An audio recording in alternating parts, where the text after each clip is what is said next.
ഈശോമിശിഹായ്ക്ക് സ്തുതിയായിരിക്കട്ടെ.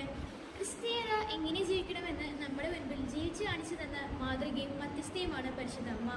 വിശുദ്ധ John Paul രണ്ടാമൻ മാർപ്പാപ്പ ഇപ്രകാരം പറയുന്നു: ഞാൻ വളരെയധികം ഇഷ്ടപ്പെടുന്ന പ്രാർത്ഥനയാണ് ജപമാല പ്രാർത്ഥന. പരിശുദ്ധ അമ്മയുടെ മടിയിൽ കിടന്നുകൊണ്ട് ഈശോയുടെ തിരുമുഖത്തെ പറ്റി പ്രാർത്ഥിക്കുന്ന പ്രാർത്ഥനയാണ് ജപമാല എന്ന് അദ്ദേഹം സാക്ഷ്യപ്പെടുത്തിയിട്ടുണ്ട്. വ്യക്തിജീവിതത്തിലും കുടുംബജീവിതത്തിലും സാമൂഹിക ജീവിതത്തിലും ഉണ്ടാകുന്ന ആത്മീകവും ഭൗതികവുമായ എല്ലാ പ്രശ്നങ്ങൾക്കും ആ പ്രശ്നങ്ങൾ എത്ര വലുതായാലും ആ പ്രശ്നങ്ങളെ പരിഹരിക്കാൻ ജപമാലയ്ക്ക് കഴിയും. പരിശുദ്ധ അമ്മ നമുക്ക് വലിയൊരു വെല്ലുവിളിയാണ് ഈ സമൂഹത്തിൽ. കാരണം അമ്മ തൻ്റെ ജീവിതത്തിൽ ഒരു പരിഭ്രമവും ഒരു പരാതിയും ഇല്ലാതെ ജീവിച്ചു കാണിച്ചു. അതുപോലെ തന്നെ അമ്മ തൻ്റെ ജീവിതത്തിൻ്റെ ഓരോ ബുദ്ധിമുട്ടിലും ഓരോ സന്തോഷത്തിലും തൻ്റെ പരിമിതിയിൽ നിന്നുകൊണ്ട് മറ്റുള്ളവരെ സഹായിച്ച് നല്ലൊരു മാതൃകയായി.